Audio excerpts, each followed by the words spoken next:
Hello there, I'm Big Alias. What's up? No, seriously. What's going on? How are you? How are you on this evening, on this fine evening? Hey, I just got out of the shower, and it's not as hot as it sounds, and it doesn't even sound hot. So it's like it's in the minuses. How's everyone doing tonight? I've already asked that question. I want to talk about some stuff today. The stuff that's kind of been racking my brain at the moment. I don't know. I've just been thinking about it. It's kind of strange. Like, obviously, the internet. I like to consider the internet to be this, like, the largest encapsulation of contrarianism imaginable. the largest concentrated experience of contrarianism that you could possibly experience in your entire life is the internet, and there are myriad of reasons for that, but ultimately you see any post, you see anything that anyone says, and there's someone beneath them to disagree in some way. And I think the most negative spaces, well, one of the most negative spaces is gaming. I'd love to see a therapist just like take a deep dive into Gamergate and how cringy and embarrassing that was.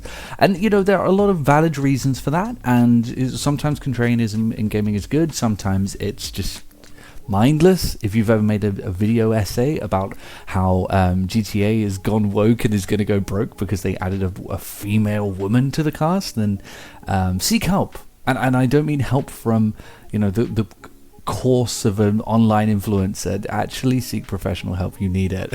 And sometimes it's perfectly valid and it makes sense, and this led to a lot of the videos that I made around about the 2019 era, where I talked a lot. I think like a good 60% of my videos were just about how evil and predatory microtransactions and the overall gaming space was at the time, and sometimes I think about, like, why do I not gear my videos towards that angle anymore? Why do I not feel an impotence to do so? And there is a reason, and that's because gaming isn't exactly where it was back then. It's in a very, very strange space, and I can't really figure it out. And I guess I just want to just offload on how weird gaming is at the moment, and how much it's kind of like I just can't get a grasp on it. And so how am I supposed to make videos that are so focused on like the issues of it and all of that when I don't exactly know how I feel about it? But on the one hand, I think that gaming is in honestly one of the best spaces that it's ever been in. Did you see some of the games that released last year? Alan Wake 2, Resident Evil 4 remake. You had that Tears of the Kingdom, Zelda game. You had Baldur's Gate 3. All of these games would have been Game of the Year, during any other year, but they came out last year in one freaking year, And we have God of War 2, and God of War 1, and Red Dead Redemption 2, and all of these, like Doom Eternal, man. The fact that Doom Eternal can exist in this space is just remarkable. And I think the Game Pass, though dubious as it is a fantastic addition to gaming right now, and connectability and ease of use is just amazing at the moment. And I genuinely really do think this generation is far better than the previous generation. The previous generation I think will always be my least favorite. This isn't as good as like the 360 PS3 era, but it's a lot better than the one PS4 era, so that's great. But then I think to the issues and the problems, because yes, all of those great games released last year, but we also got Gollum, we also got The Day Before, and we also got King Kong. And also the thing that spurred this was that the other day, I don't know if anyone knows, but on Xbox they have these free play weekends where they'll like give you 2 or 3 games, and they're like, play these for free just over the weekend if you have whatever Game Pass is equivalent to gold at the moment. And you can do that. And one of them was Mortal Kombat 1, and I thought, okay, they're always short campaigns, always short stories. I'll give one a blast, get the achievements, and then delete the game. It was 170 gig, 170 gigabytes for a weekend. Imagine downloading a 170 gigabyte file for one weekend. And this is not the first time that this has happened. They've just added NBA 2K24, and sure, that will be a game that you would keep and hold on to, but that's 160 gig. Sometimes they'll do like a free play weekend or free play week for Call of Duty. That's 120 to 150 gig. What's going on with that? And it's just completely aimless and mindless. And of course, the alternative is that you can take part in cloud gaming if it's on Game Pass, in the case of something like 2K24.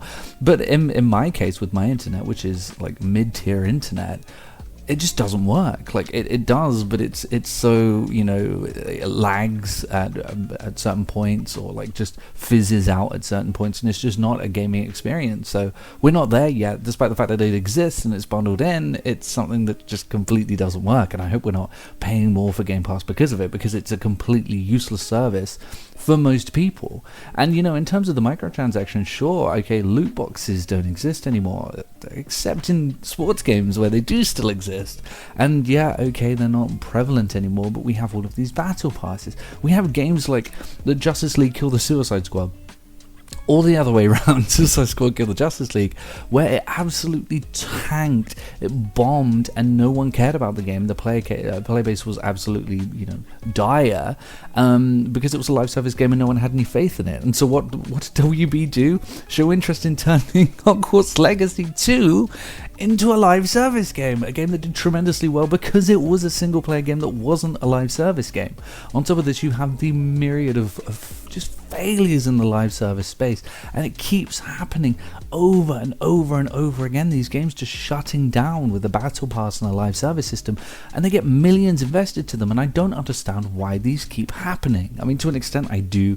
It's the suits and the execs looking for a quick injection of cash and thinking that they can get that from a experience that is based on a constant loop of money, but you're not going to get that loop of money, and you're also not going to get the initial burst of money, that 70 freaking pounds of buying one of those single player games. You're not going to get that, and you're also not going to get the microtransactions. So it makes no sense whatsoever. Why even bother? But they keep coming out. They keep flooding out these games with battle passes and online only, and it feels as though it's like a 50-50 crapshoot as to whether you can actually pause a single player game now, and it's just, I can't grasp it. I can't get a grip on it. There are all of these amazing experiences, and for all intents and purposes, they're quite accessible. One great thing is that we also have CD keys now, and stuff like that. Unfortunately, physical media is pretty much dead at this point, which does sort of mitigate some of our access to these games. But it is what it is. There's a lot of sales and what have you. But I can't grasp any of this. It doesn't feel like a flat plane anymore. It feels like a waveform that shoots up and then shoots back down again, and then sits in the middle in a really awkward, weird, confusing way. And I don't know how I feel about gaming at the moment. I think I'm tending toward negative because all of these new experiences, some of them do it for me, some of them don't. Alan Wake 2 was an absolutely phenomenal experience, but in amongst that, there were a lot of experiences that were just not great. We're to the point where the Modern Warfare 3 campaign was the worst campaign in Call of Duty history, and I just didn't care. It didn't bother me. It didn't affect me in any way because I kind of knew it was going to happen. And it's just I don't know whether I'm apathetic. I don't know whether I'm annoyed, disappointed, upset, happy, excited for the future. I don't know. And it feels like a bit of an anticlimax because I can't answer this question. I don't have an answer for you. And I don't know if there is one for anyone because it's all just really, really confusing right now. And I hope it gets better, but I don't know if it ever will. And I hope it gets less confusing, and I'm fairly sure that it won't. We're still trying to figure out what to do with gaming at the moment and how to make money from it, and I don't know if anyone has the answer to that. But please, tone down the budgets just a little bit, and that might help you think for a second. And I'll see everyone later.